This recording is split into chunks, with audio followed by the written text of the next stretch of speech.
Hello everyone, welcome to Axonus Learning Online Classes. ഈ ഒരു ക്ലാസ്സിനകത്ത് നമ്മൾ എടുക്കാൻ പോകുന്നത് പ്രധാനമായിട്ടും കഴിഞ്ഞ ക്ലാസ്സിൽ എടുത്തിരിക്കുന്ന ബാക്കി പാർട്ടിൻ്റെ ക്വസ്റ്റ്യൻ ഡിസ്കഷൻസ് തന്നെയാണ്. കഴിഞ്ഞ നമ്മളൊരു 25 ക്വസ്റ്റ്യൻസ് നമ്മൾ ഡിസ്കഷൻ ചെയ്തു. ഇനി നമ്മൾ അവിടെ മുതൽ 26 മുതലുള്ള ക്വസ്റ്റ്യൻസ് ആണ് ഡിസ്കഷൻ ചെയ്യുന്നത്. അതെന്തൊക്കെയാണെന്ന് നോക്കാം. 26ലെ ക്വസ്റ്റ്യൻ വരുന്നത് good governance is concern with the formulation of dash to improve the dash of the quality of the people. അപ്പോൾ ഈ വിട്ട ഭാഗങ്ങൾ പൂരിപ്പിക്കുക എന്നുള്ളതാണ് നമ്മൾ കഴിഞ്ഞ ക്ലാസ്സിൽ കണ്ടതായിരുന്നു. അപ്പോൾ അതിൻ്റെ ബാക്കി ഇപ്പോൾ ഈ എന്താണ് ഈ ഡാഷ് കൊടുത്തെടുത്ത് നമ്മൾ എന്താണ് ഫില്ല് ചെയ്യേണ്ടത്, ഫിൽ ദ ബ്ലാങ്ക്സ് ആണ് ഫില്ല് ചെയ്യേണ്ടത് എന്താണെന്നാണ് നോക്കുന്നത്. ആൻസർ നോക്കാം. Good governance is concern with the formulation of policies, plans and the projects to improve the quality of life of the people. Good governance എന്ന് പറഞ്ഞു കഴിഞ്ഞാൽ ഗവൺമെൻറ് പ്രൊവൈഡ് ചെയ്യേണ്ട policies, projects അല്ലെങ്കിൽ എന്തെങ്കിലും പ്രോഗ്രാംസുകൾ, പ്ലാൻസ്, ഇത്തരം കാര്യങ്ങളൊക്കെയാണ് ഗുഡ് ഗവേണൻസ് എന്ന് പറയുന്നത്. ആ ഗുഡ് ഗവേണൻസിൻ്റെ ഭാഗമായിട്ടാണ് ജനങ്ങൾക്ക് അവരുടെ ലൈഫിൽ ഇംപ്രൂവ് ചെയ്യാൻ സാധിക്കും എന്ന് പറയുന്നത്. നമ്മൾ മനസ്സിലാക്കുക, ഗവൺമെൻറ് അവരുടെ ഭാഗത്തു നിന്നും റൈറ്റ്സുകൾ, പോളിസീസ്, പ്രോഗ്രാംസുകൾ ജനങ്ങൾക്ക് വേണ്ടി പ്രൊവൈഡ് ചെയ്യുമ്പോൾ അതിൻ്റെ ഭാഗമായിട്ട് അതിൽ നിന്നും ജനങ്ങൾ അവരുടെ ഒരു ഗുഡ് ആയിട്ടുള്ള ഒരു ലൈഫ് ബിൽഡ് ചെയ്യാൻ അല്ലെങ്കിൽ അവരുടെ ഉള്ള ലൈഫ് ഇംപ്രൂവ് ചെയ്യാനും ജനങ്ങൾക്ക് സാധിക്കും. അവർക്ക് വേണ്ടിയിട്ടുള്ള പ്ലാൻസും പോളിസീസും പ്രൊവൈഡ് ചെയ്യുന്നതിൻ്റെ ഭാഗമായിട്ടാണ് ജനങ്ങൾക്ക് അവരുടെ ലൈഫ് ഇംപ്രൂവ് ചെയ്യാൻ സാധിക്കുകയുള്ളൂ. അപ്പോൾ അവിടെ കുറേ പ്ലാൻസുകളും പ്രോജക്ട്സുകളും ഉണ്ടാകും. എനിക്ക് തോന്നുന്നു ഇവിടെ നിങ്ങൾ ഈ ഒരൊറ്റ ആൻസർ മാത്രം എഴുതിയാൽ മതി. പ്ലാൻസ് എന്നോ പോളിസീസ് എന്നോ അല്ലെങ്കിൽ പ്രോജക്ട്സ് എന്നോ ഏതെങ്കിലും ഒരു ആൻസർ എഴുതിയാൽ മതി. പക്ഷെ നോർമലി നമ്മൾ എഴുതുമ്പോഴേ ഇങ്ങനെയാണ് വരുന്നത്. പ്ലാൻസും പോളിസീസും പ്രോജക്ട്സ്, പ്രോഗ്രാംസ്, ഇങ്ങനെ എന്തെങ്കിലുമൊക്കെ ഏത് വേണമെങ്കിലും നിങ്ങൾക്ക് അവിടെ എഴുതാവുന്നതാണ്. പ്രധാനമായിട്ടും നമുക്കറിയാം ഒരുപാട് പ്രോഗ്രാംസും പോളിസീസും ഗവൺമെൻറ് നമുക്ക് വേണ്ടി അല്ലെങ്കിൽ ജനങ്ങൾക്ക് വേണ്ടി പ്രൊവൈഡ് ചെയ്യുന്നതാണ്. എന്നാൽ ഞാനിവിടെ ദസ് ആർ 4 പ്രോഗ്രാംസുകൾ അല്ലെങ്കിൽ പ്ലാൻസുകളാണ് ഇവിടെ കൊടുത്തിരിക്കുന്നത്. ഒന്നാമത് transparency, accountability, participation, rule of law. Transparency ആണ് ആദ്യം വരുന്നത്. എന്താണ് ട്രാൻസ്പെറൻസി എന്ന് നോക്കാം. The public has free and easy access to information. ജനങ്ങൾക്ക് അവർക്ക് ആവശ്യമായിട്ടുള്ള ഇൻഫർമേഷൻസ് ഗവൺമെൻറ്റിൽ നിന്നും ഈസി ആയിട്ടും അതേപോലെ ഫ്രീ ആയിട്ടും ആക്സസ് ചെയ്യാൻ സാധിക്കും എന്നുള്ളതാണ് പറയുന്നത്. ജനങ്ങൾക്ക് അവരുടെ അവർക്ക് ആവശ്യമായിട്ടുള്ള ഇൻഫർമേഷൻസ്, വിവരങ്ങൾ ഈസി ആയിട്ടും ഫ്രീ ആയിട്ടും അവിടെ കോസ്റ്റ് ചെയ്യേണ്ടില്ല. നമുക്ക് അവർ ഒരുപാട് മണി സ്പെൻഡ് ചെയ്യേണ്ട ആവശ്യങ്ങളൊന്നുമില്ല. ഗവൺമെൻറ്റിൽ നിന്ന് കിട്ടുന്ന ഇൻഫർമേഷൻസ് നമുക്ക് ജനങ്ങൾക്ക് ഈസി ആയിട്ട് ആക്സസ് ചെയ്യാൻ സാധിക്കുന്നതാണ്. അതും ഫ്രീ ആയിട്ട് തന്നെ ആക്സസ് ചെയ്യാൻ സാധിക്കും. അതാണ് ട്രാൻസ്പെറൻസി എന്നുള്ളത് കൊണ്ട് ഉദ്ദേശിക്കുന്നത്. ട്രാൻസ്പെറൻ്റ് ആയിരിക്കും. ഗവൺമെൻറ് വളരെ ട്രാൻസ്പെറൻ്റ് ആയിട്ട് തുറന്ന രീതിയിലായിരിക്കണം പ്രവർത്തിക്കേണ്ടത്. രണ്ടാമത് വരുന്നത് അക്കൗണ്ടബിലിറ്റിയാണ്. അക്കൗണ്ടബിലിറ്റി അല്ലെങ്കിൽ റെസ്പോൺസിബിലിറ്റി അല്ലെങ്കിൽ ഉത്തരവാദിത്തം എന്ന പേരിലൊക്കെ ഗവൺമെൻറ് നിലനിർത്തേണ്ട ഒന്നാണ് accountability. Both government and private sector organisations are accountable to the public institutional stakeholders. Government ആയിക്കോട്ടെ അല്ലെങ്കിൽ ഏതെങ്കിലും ഒരു പ്രൈവറ്റ് ഇൻസ്റ്റിറ്റ്യൂഷൻസ് അല്ലെങ്കിൽ പ്രൈവറ്റ് ഓർഗനൈസേഷൻസ് ആയിക്കോട്ടെ ജനങ്ങളോട് ഉത്തരവാദിത്തമുള്ളവരായിരിക്കണം. ജനങ്ങൾ അല്ലെങ്കിൽ ഇത്തരത്തിലുള്ള പബ്ലിക് ഇൻസ്റ്റിറ്റ്യൂഷൻ സ്റ്റേക്ക് ഹോൾഡേഴ്സ് എന്നാൽ ഒരു ഓഹയുടമ എന്ന രീതിയിൽ അല്ലെങ്കിൽ ജനങ്ങൾ എന്ന രീതിയിൽ അവരോടെപ്പോഴും ഉത്തരവാദിത്തപൂർണ്ണമായിട്ടുള്ള ഒരു പ്ലാൻസും പ്രോഗ്രാംസുകളും ജനങ്ങൾക്ക് വേണ്ടി പ്രൊവൈഡ് ചെയ്യുക അല്ലെങ്കിൽ ജനങ്ങളോട് എപ്പോഴും അത്തരത്തിലുള്ളൊരു നയമാണ് സ്വീകരിക്കേണ്ടത്. ഉത്തരവാദിത്തപൂർവമായിട്ടുള്ള നയം സ്വീകരിക്കുക എന്നുള്ളതാണ്. പാർട്ടിസിപ്പേഷനാണ് മൂന്നാമത്തത്. പാർട്ടിസിപ്പേഷനാണ്. All the members of the society has participate in the decision making process. എല്ലാ ജനങ്ങളും എന്ന് പറഞ്ഞാൽ നമ്മുടെ സൊസൈറ്റിയിലെ എല്ലാ ജനങ്ങളും, ഒരു നാഷൻ്റെ എല്ലാ ജനങ്ങളും അവരുടെ ഡിസിഷൻ മേക്കിംഗ് പ്രോസസ്സിനകത്ത് അവരുടെ നാഷൻ ആവശ്യമായിട്ടുള്ള ഡിസിഷൻ മേക്കിംഗ് പ്രോസസ്സിനകത്ത് ഉൾപ്പെടേണ്ടതാണ് അല്ലെങ്കിൽ അവരതിനകത്ത് പാർട്ടിസിപ്പേറ്റ് ചെയ്യേണ്ടതാണ് എന്നാണ് പറയുന്നത്. നമുക്കറിയാം നമ്മുടെ ഏറ്റവും പ്രധാനമായിട്ടുള്ള ഏറ്റവും നമുക്ക് 5 വർഷം കൂടുമ്പോൾ നമ്മൾ വോട്ട് ചെയ്യുന്നതാണ്. അതൊരു തരം പൊളിറ്റിക്കൽ പാർട്ടിസിപ്പേഷനാണ്. നമുക്ക് 5 വർഷം കൂടുമ്പോൾ വോട്ട് ചെയ്യാം, നമ്മുടെ റെപ്രസെൻറ്റേറ്റീവിനെ തിരഞ്ഞെടുക്കാവുന്ന ഒരു അവസരമാണ്, ഒരു പാർട്ടിസിപ്പേഷനാണ് അവിടെ നമുക്ക് കിട്ടുന്നത്. ആ ഒരു അവസരം നമുക്ക് ഈ ഒരു പൊളിറ്റിക്കൽ പാർട്ടിസിപ്പേഷനായിട്ട് അല്ലെങ്കിൽ നമുക്ക് പൊളിറ്റിക്കൽ പാർട്ടിസിപ്പേഷനായിട്ട് ഉൾപ്പെടുത്താവുന്നതാണ്. അപ്പോൾ ജനങ്ങൾ അവരുടെ ഡിസിഷൻ മേക്കിങ്ങിനകത്ത് ഉൾപ്പെടേണ്ടതാണ് അല്ലെങ്കിൽ പാർട്ടിസിപ്പേറ്റ് ചെയ്യേണ്ടതാണ് എന്നാണ് മൂന്നാമത് പറയുന്നത്. Rule of law, a fair legal framework is enforced impartially and human rights are fully protected. ഒരു ഫെയർ ആയിട്ടുള്ള ലീഗൽ ഫ്രെയിംവർക്കാണ് റൈറ്റ്സുകൾ, അല്ലെങ്കിൽ അത് നമ്മൾ എന്ത് ചെയ്യുന്നു, ഇംപാർഷ്യലാണ്, പാർഷ്യലി അല്ല. എന്ന് വെച്ചാൽ ജനങ്ങളെ ഒരിക്കലും വേർതിരിച്ച് നിലനിർത്തി കാണേണ്ടതുള്ളതല്ല. നിയമങ്ങൾ എപ്പോഴും ജനങ്ങൾക്ക് തുല്യമായിരിക്കണം. തുല്യമായിട്ടുള്ള ജസ്റ്റിസും തുല്യമായിട്ടുള്ള നിയമങ്ങളുമായിരിക്കും ജനങ്ങൾക്ക് വേണ്ടി ഗവൺമെൻറ് പ്രൊവൈഡ് ചെയ്യേണ്ടത്. അതോടുകൂടി അതോടൊപ്പം തന്നെ അവരുടെ ലീഗൽ ഫ്രെയിം, അവരുടെ റൈറ്റ്സുകൾ പ്രൊട്ടക്റ്റ് ചെയ്യേണ്ടതും ഗവൺമെൻറ്റിൻ്റെ ഉത്തരവാദിത്തം തന്നെയാണ്. ജനങ്ങളുടെ റൈറ്റ്സ് പ്രൊട്ടക്റ്റ് ചെയ്യേണ്ടതും എന്ന് പറയുന്നത്. അതാണ് റൂൾ ഓഫ് ലോ എന്ന് പറയുന്നത്. നെക്സ്റ്റ് വരുന്നത് 27th ക്വസ്റ്റ്യൻ ആണ്. എന്താണ് 27th ക്വസ്റ്റ്യൻ എന്ന് നോക്കാം. Answer the following questions. 27 ക്വസ്റ്റ്യനകത്ത് പാറ്റേൺ മാറിയിട്ടുണ്ട്, ആ കാര്യം ശ്രദ്ധിക്കുക. 2 ക്വസ്റ്റ്യൻസ് ആണ് ഉണ്ടാവുക, എ എന്നും ബി എന്നും ക്വസ്റ്റ്യൻസ് ഉണ്ടാവും. അതിന് പ്രോപ്പറായിട്ടുള്ള അല്ലെങ്കിൽ അപ്രോപ്രിയേറ്റ് ആയിട്ടുള്ള ആൻസേഴ്സ് നമ്മൾ കറക്റ്റ് ചെയ്യാൻ ശ്രമിക്കുക എന്നുള്ളതാണ്. ഇതിനകത്ത് ഓപ്ഷൻസ് ഒന്നും ഉണ്ടാവില്ല എന്നുള്ള കാര്യം മനസ്സിലാക്കുക. അപ്പോൾ 27ലെ എ ക്വസ്റ്റ്യൻ എന്താണെന്ന് നോക്കാം. എ പറയുന്നത്, in which city did the countries of Asia and Africa hold a conference in 1955.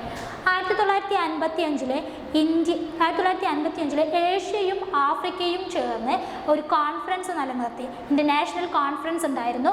ആ കോൺഫറൻസ് നടന്നിരിക്കുന്നത് സ്ഥലം എവിടെ വെച്ചാണ് കോൺഫറൻസ് നടന്നിരിക്കുന്നത് എന്നാണ് ചോദ്യം ചോദിച്ചിരിക്കുന്നത്. ആൻസർ എന്താണെന്ന് നോക്കാം. ആൻസർ ഈസ് ബാങ്തോങ് ആണ് ആൻസർ തന്നിരിക്കുന്നത്. എക്സ്പ്ലനേഷൻസ് ഒന്ന് നോക്കി നോക്കാം. The countries of Asia and Africa held the major international conference in 1955 in the city of Bangkok, Indonesia. 1955 Afro Asian എന്ന് പറയുന്ന അല്ലെങ്കിൽ Asian African conference international conference നടന്നിരിക്കുന്നത് ഇന്തോനേഷ്യയിലെ ബാങ്കോങ്ങിൽ വെച്ചാണ്. 1955 ഇന്തോനേഷ്യയിലെ ബാങ്കോങ്ങിൽ വെച്ചിട്ടാണ് ആഫ്രിക്കയും ഏഷ്യയും തമ്മിലുള്ള ഒരു കോൺഫറൻസ് നടന്നിരിക്കുന്നത്. This conference is formally known as the Asian African Conference, but it's more popularly called the Bangkok Conference. ഈ ഒരു കോൺഫറൻസ് പ്രധാനമായിട്ടും ആഫ്രോ ഏഷ്യൻ കോൺഫറൻസ് പേരിലും അറിയപ്പെടാറുണ്ട്. എന്നാൽ കുറച്ചും കൂടി പോപ്പുലറായിട്ട് അറിയപ്പെടുന്നത് ബാങ്തോങ് കോൺഫറൻസ് എന്ന പേരിലാണ്. 1955 ബാങ്തോങ് കോൺഫറൻസ് എന്ന പേരിലാണ് ഇത് കൂടുതലായിട്ട് പോപ്പുലറായിട്ട് അറിയപ്പെടുന്നത്. It was a landmark meeting for the newly independent nations and led to the creation of the non-aligned movement. Now, ഇതൊരു ലാൻഡ്മാർക്കാണ്. ന്യൂലി ഇൻഡിപെൻഡൻറ്റ് നാഷൻസുകൾക്ക് അവർക്ക് സ്വതന്ത്രമായിട്ട് നിലനിൽക്കാനുള്ള ഒരു കോൺഫറൻസ് അല്ലെങ്കിൽ സ്വതന്ത്രമായിട്ട് നിലനിൽക്കുന്നു എന്ന് പറയുന്ന തീരുമാനമെടുത്തുകൊണ്ടുള്ള ഒരു കോൺഫറൻസ് കൂടിയാണ് ഈ ബാങ്തോങ് കോൺഫറൻസ് എന്ന് പറയുന്നത്. പിന്നീട് ഇത് നാമിൻ്റെ ഒരു ഫൗണ്ടേഷണൽ കോൺഫറൻസ് കൂടിയായി മാറുന്നത് ഈ ഒരു ബാങ്തോങ് കോൺഫറൻസ് ആണ്. അല്ലെങ്കിൽ നാം ക്രിയേറ്റ് ചെയ്യുന്നതിൻ്റെ ഭാഗമായിട്ട് നാം ക്രിയേഷൻ്റെ ഭാഗമായിട്ട് വരുന്ന ഒരു കോൺഫറൻസ് കൂടി ആവുന്നത് ഈ ബാങ്തോങ് കോൺഫറൻസ് ആണ്, അഥവാ ആഫ്രോ ഏഷ്യൻ കോൺഫറൻസ് എന്ന പേരിൽ അറിയപ്പെടുന്നു. ഓക്കെ, 27ലെ ബി ക്വസ്റ്റ്യൻ ആണ് ഇനി നമുക്ക് നോക്കാനുള്ളത്. എ ക്വസ്റ്റ്യൻ നമ്മൾ കണ്ടു കഴിഞ്ഞു. ഇനി ബി ക്വസ്റ്റ്യൻ എന്താണെന്ന് നോക്കാം. Name the agreement signed between India and China to adhere the 5 principle of the bilateral relationships. Okay, താഴെ കൊടുത്തിരിക്കുന്ന ഇന്ത്യയും ചൈനയും തമ്മിലുള്ള ഒരു ബൈലാറ്ററൽ റിലേഷൻഷിപ്സ് ഉണ്ടായിരുന്നു. ആ റിലേഷൻഷിപ്പിനെ പറയുന്ന പേരെന്താണെന്നാണ് ചോദിച്ചിരിക്കുന്നത്. ഇന്ത്യയും ചൈനയും തമ്മിൽ 5 പ്രിൻസിപ്പിൾസ് എന്ന പേരിൽ അല്ലെങ്കിൽ 5 തത്വങ്ങൾ എന്ന പേരിൽ ഒരു അഗ്രിമെൻറ്റ് സൈൻ ചെയ്തു. ആ അഗ്രിമെൻറ്റിന് പറയുന്ന പേരെന്താണെന്നാണ് ചോദിച്ചിരിക്കുന്നത്. ആൻസർ വന്നിരിക്കുന്നത് പഞ്ചശീൽ അഥവാ 5 പ്രിൻസിപ്പിൾസ് എന്ന പേരിലാണ്, പഞ്ചശീൽ എന്ന പേരിലാണ് ഇത് അറിയപ്പെടുന്നത്. അതിൻ്റെ എക്സ്പ്ലനേഷൻസ് ഒന്ന് നോക്കാം. Signed on April 29, 1954 is commonly referred to by its 5 principles. 1954 April 29 ഈ ഒരു കോൺഫറൻസ് നടക്കുന്നത്. 1954 ഏപ്രിൽ 29 5 പ്രിൻസിപ്പിൾസ് അഥവാ പഞ്ചശീൽ എന്ന് പറയുന്ന അഗ്രിമെൻറ്റ് സൈൻ ചെയ്യപ്പെടുന്നത്. The agreement was signed by the Prime Minister of India, Jawaharlal Nehru, and the Premier of the People's Republic of China, Zhou Enlai. ഷവൻലായും അന്നത്തെ prime minister, ഇന്ത്യയുടെ prime minister എന്ന ജവഹർലാൽ നെഹ്റു ആണ്. അന്നത്തെ ഇന്ത്യയിലെ പ്രൈം മിനിസ്റ്റർ ജവഹർലാൽ നെഹ്റുവും ചൈനയുടെ premier ആയിരുന്ന ഷവൻലായും ചേർന്നിട്ടാണ് 1954 ഈ ഒരു എഗ്രിമെൻറ്റ് സൈൻ ചെയ്യപ്പെടുന്നത്. 5 principles of peaceful coexistence is agreement on the trade and intercourse between Tibet region of China and India. ചൈനയുടെ ചൈനയുടെ ഒരു റീജിയനാണ് ടിബറ്റ് എന്ന് പറയുന്നത്. ചൈനയുടെ ടിബറ്റ് റീജിയനും അതേപോലെ ചൈനയും ഇന്ത്യയും ചേർന്നിട്ടാണ് ഈ ഒരു 5 പ്രിൻസിപ്പിൾസിനകത്ത് സൈൻ ചെയ്തിരിക്കുന്നത്. പ്രധാനമായിട്ടും നോക്കുന്നത് പീസ്ഫുൾ കോ എക്സിസ്റ്റൻസ് ആണ്. 5 പ്രിൻസിപ്പിളിലെ ഏറ്റവും ഇമ്പോർട്ടൻ്റ് ആയിട്ടുള്ള പ്രിൻസിപ്പിൾ എന്ന് പറയുന്നത് പീസ്ഫുൾ കോ എക്സിസ്റ്റൻസ്, സമാധാനപരമായിട്ടുള്ള സഹവർത്തിത്വം എന്നുള്ളതാണ് പീസ്ഫുൾ കോ എക്സിസ്റ്റൻസ് എന്നുകൊണ്ട് ഉദ്ദേശിക്കുന്നത്. ട്രേഡ് ആൻഡ് ഇൻ്റർകോഴ്സ് ആണ്. 2 കൺട്രീസും തമ്മിലുള്ള ഒരു ട്രേഡ് ആൻഡ് ഇൻ്റർകോഴ്സ് ആണ് ഈ ഒരു 5 പ്രിൻസിപ്പിൾ കൊണ്ട് ഉദ്ദേശിക്കുന്നത്. എന്തൊക്കെയാണ് 5 പ്രിൻസിപ്പിൾസ്? അപ്പോൾ ഇതിനകത്ത് പറയുന്ന 5 പ്രിൻസിപ്പിൾസ് എന്തൊക്കെയാണെന്ന് നമുക്കൊന്ന് ചെക്ക് ചെയ്യാം. It governed relations between the two countries and later became the foundational to the non-alignment movements. ഈ ഒരു 5 പ്രിൻസിപ്പിൾസ് എന്ന് പറയുന്നത്, ഈ 5 പ്രിൻസിപ്പിൾസിൻ്റെ അടിസ്ഥാനത്തിലാണ് ഇന്ത്യയും ചൈനയും അന്ന് പഞ്ചശീലിന് സൈൻ ചെയ്യപ്പെടുന്നത്. പിന്നീട് ഈ ഒരു 5 പ്രിൻസിപ്പിൾ നാമിൻ്റെ ഒരു പ്രിൻസിപ്പിൾസ് ആയിട്ട് മാറുകയാണ് ചെയ്യുന്നത്. കാരണം നമുക്ക് നാമത്തെ ചെക്ക് ചെയ്ത് നോക്കിക്കഴിഞ്ഞാൽ, അല്ലെങ്കിൽ നാമ പരിശോധിച്ച് കഴിഞ്ഞാൽ, അല്ലെങ്കിൽ നോൺ അലൈൻമെൻറ്റ് മൂവ്മെൻറ്റ് നോക്കിക്കഴിഞ്ഞാൽ അതിൻ്റെ പ്രിൻസിപ്പിളും ഈ ഒരു പഞ്ചശീലിൻ്റെ പ്രിൻസിപ്പിൾസും ഏകദേശം സെയിം ആയിട്ടാണ് വരുന്നത്. രണ്ടും ഏകദേശം സെയിം ആണ്. അതുകൊണ്ട് തന്നെയാണ് നാമിൻ്റെ ഒരു ഫൗണ്ടേഷണൽ പ്രിൻസിപ്പിൾസ് ആയി മാറുന്നതും ഈ പ്രിൻസിപ്പിൾസുകൾ തന്നെയാണ്. അപ്പോൾ എന്തൊക്കെയാണ് 5 പ്രിൻസിപ്പിൾസ് എന്ന് നോക്കാം. 5 പ്രിൻസിപ്പിൾസ് ഇവിടെ കൊടുത്തിട്ടുണ്ട്, നോക്കാം. മ്യൂച്വൽ റെസ്പെക്ട് ഫോർ, ഒന്നാമത്തത് mutual respect for each others territorial integrity and sovereignty ആണ്. മ്യൂച്വൽ റെസ്പെക്റ്റ് ഉണ്ടായിരിക്കണം. ഒരു കൺട്രിയുടെ അല്ലെങ്കിൽ പരസ്പരം അവരുടെ ടെറിറ്റോറിയൽ ഇൻറ്റിഗ്രിറ്റിയും സോവറിറ്റിയും സമാധാനപരമായിട്ടുള്ള ഒരു സഹവർത്തിത്വം ഉണ്ടായിരിക്കണം എന്നാണ് ഇവിടെ പറയുന്നത്. ടെറിറ്റോറിയൽ ഇൻറ്റിഗ്രിറ്റി ആൻഡ്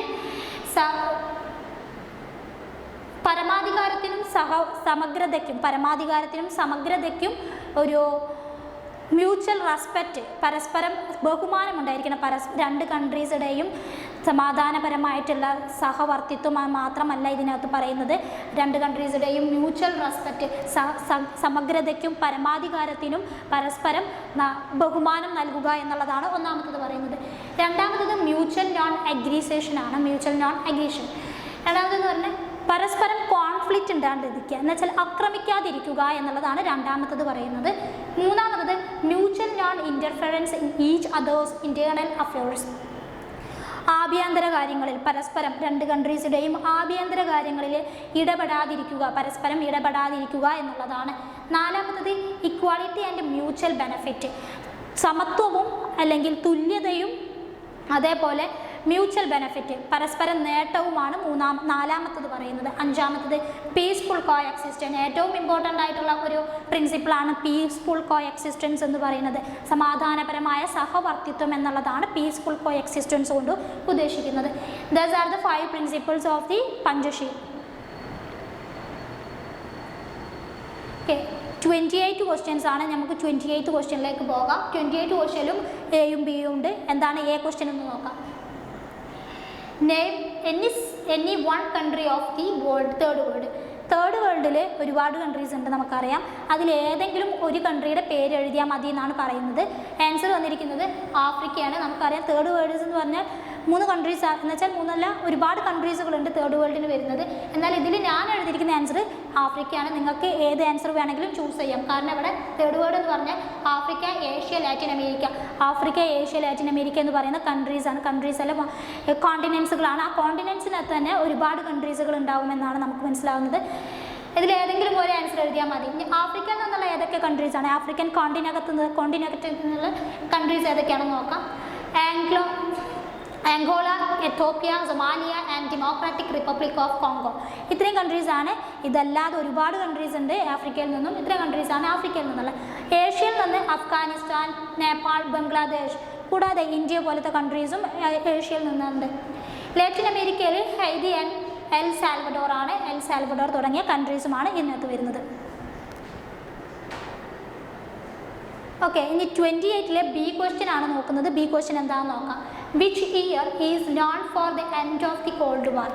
കോൾഡ് വാർ അവസാനിക്കുന്നത് ഏത് കാലഘട്ടത്തിലാണ്, അല്ലെങ്കിൽ ഏത് വർഷമാണ് കോൾഡ് വാർ അവസാനിക്കുന്നത് എന്നാണ് ക്വസ്റ്റ്യൻ ചോദിച്ചിരിക്കുന്നത്. ആൻസർ വന്നിരിക്കുന്നത് 1991. ആൻസർ വന്നിരിക്കുന്നത് 1991 കോൾഡ് വാർ അവസാനിക്കുന്നത്. എന്താണ് എക്സ്പ്ലനേഷൻ എന്ന് നോക്കാം. The year 1991 is known for the end of the Cold War, marked by the dissolution of the Soviet Union in December. 1991 called വാർ അവസാനിക്കുന്നത്. അതേ കാലഘട്ടത്തിൽ തന്നെ ഡിസംബറിലാണ് സോവിയറ്റ് യൂണിയൻ അഥവാ USSRന്റെ പതനവും സംഭവിക്കുന്നത്. കോൾഡ് വാർ എന്ന് പറഞ്ഞാൽ സെക്കൻഡ് വേൾഡ് വാർ എന്ന പേരിലും അല്ലെങ്കിൽ ശീതയുദ്ധകാലം എന്നൊക്കെ അറിയപ്പെടുന്നതാണ്. സ്റ്റാർട്ട് ചെയ്യുന്നത് 1939 കാലഘട്ടങ്ങളിലും അതിൻ്റെ ഏകദേശം അവസാനം നടക്കുന്നത് 1945-ലും. 45-ലാണ് UN-ന്റെ ഒരു എമർജൻസി നടക്കുന്നതും ചെയ്യുന്നത്, UN എസ്റ്റാബ്ലിഷ് ചെയ്യുന്നതും. എന്നാൽ ഈ ഒരു കോൾഡ് വാറിൻ്റെ കംപ്ലീറ്റ് പതനം വരുന്നത് സോവിയറ്റ് യൂണിയൻ്റെ അഥവാ USSRന്റെ പതനത്തോടു കൂടി 1991 അവസാനിക്കുന്നത്. Although in 1989 is also a significant year, especially for the fall of the Berlin Wall, the collapse of the USSR 2 years later is widely considered the final event that brought the conflict to a close. 1991 Soviet union അഥവാ called വാർ അവസാനം നടക്കുന്നത്. എന്നാൽ അതിനു മുമ്പ് 1989 Berlin വാളിൻ്റെ ഒരു തകർച്ചയും ഇതിനൊരു പ്രധാന കാരണമാണ്. ബെർലിൻ വാളിൻ്റെ തകർച്ചയും ഈ കോൾഡ് വാറിൻ്റെ ഒരു പതനത്തിലേക്ക് വഴിതെളിച്ച മറ്റൊരു പ്രധാന കാരണം കൂടിയാണ്. എന്നാൽ 2 വർഷത്തിന് ശേഷം 1989 ബെർലിൻ വാളിൻ്റെ തകർച്ചയ്ക്ക് ശേഷം 2 വർഷത്തിന് ശേഷമാണ് സോവിയറ്റ് യൂണിയൻ അവസാനിക്കുകയും സോവിയറ്റ് യൂണിയൻ്റെ പതനത്തോടുകൂടി ഏകദേശം ലോകത്ത് മുഴുവൻ ഒരു കോൺഫ്ലിക്റ്റ് അവസാനിക്കുകയും ചെയ്യുന്നു. Dissolution of the Soviet Union 1991 ആണ്. Gorbachev resigned as Soviet president on December 25th and USSR was officially dissolved the following day. This led to the formation of 15 independent nations and effectively ended the conflict. 1991 dissolution നടക്കുന്നത്, Soviet യൂണിയൻ്റെ dissolution നടക്കുന്നത്. Gorbachev അദ്ദേഹമാണ്, Michel Gorbachev ആണ് Soviet യൂണിയൻ്റെ അവസാനത്തെ president എന്ന് പറയുന്നത്. USSRൻ്റെ അവസാനത്തെ പ്രസിഡന്റ് മിഷേൽ ഗോർബച്ചേവ് ആണ്.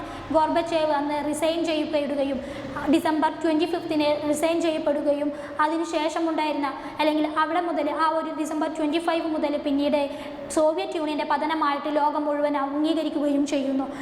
എന്നാൽ ആ ഒരു സമയത്ത് സോവിയറ്റ് യൂണിയൻ്റെ പതനത്തിന് ശേഷം പതനത്തോടു കൂടി തന്നെ അന്നുണ്ടായിരുന്ന 15 ഇൻഡിപെൻഡൻറ്റ് നാഷൻസ് ന്യൂ ആയിട്ട് എമർജ് ചെയ്യുകയും പുതിയ 15 സ്വതന്ത്ര രാഷ്ട്രങ്ങൾ എമർജ് ചെയ്യുകയും കോൺഫ്ലിക്റ്റ് അവസാനിക്കുകയും സംഘർഷങ്ങൾ അവസാനിക്കുകയും ചെയ്യുന്നു. അതോടുകൂടി 1991 കൂടി സോവിയറ്റ് യൂണിയൻ്റെ പതനവും അതോടൊപ്പം കോൾഡ് വാറിൻ്റെ അവസാനവും നിലനിൽക്കുന്നു.